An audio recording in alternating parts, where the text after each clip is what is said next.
ব্রাহ্মণবাড়িয়ায় সাংবাদিকদের মাঝে কল্যাণ অনুদানের চেক বিতরণ ২১ জন অসচ্ছল ও অসুস্থ সাংবাদিক পেলেন আর্থিক সহায়তা। বাংলাদেশ সাংবাদিক কল্যাণ ট্রাস্ট হতে ২০২৪-২৫ অর্থবছরের চতুর্থ পর্যায়ে ব্রাহ্মণবাড়িয়ায় দুস্থ, অসুস্থ ও অসচ্ছল সাংবাদিকদের মাঝে কল্যাণ অনুদান ও আর্থিক সহায়তার চেক বিতরণ করা হয়েছে। মঙ্গলবার ১০ই জুন বিকাল ৪টায় ব্রাহ্মণবাড়িয়া সার্কিট হাউসে আয়োজিত এ অনুষ্ঠানে প্রধান অতিথি হিসেবে উপস্থিত ছিলেন তথ্য ও সম্প্রচার মন্ত্রণালয়ের অতিরিক্ত সচিব মোহাম্মদ কাউসার আহমেদ।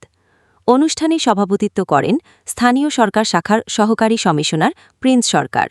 এছাড়াও উপস্থিত ছিলেন স্থানীয় সরকার উপপরিচালক উপসচিব শঙ্কর কুমার বিশ্বাস, বাংলাদেশ সাংবাদিক কল্যাণ ট্রাস্টের ব্যবস্থাপনা পরিচালক মোহাম্মদ আবদুল্লাহ, ব্রাহ্মণবাড়িয়া প্রেস ক্লাবের সভাপতি জাবেদ রহিম বিজন ও সাধারণ সম্পাদক বাহারুল ইসলাম মোল্লা। এই সময় জেলার ২১ জন অসচ্ছল ও অসুস্থ সাংবাদিকের মাঝে অনুদানের চেক তুলে দেওয়া হয়।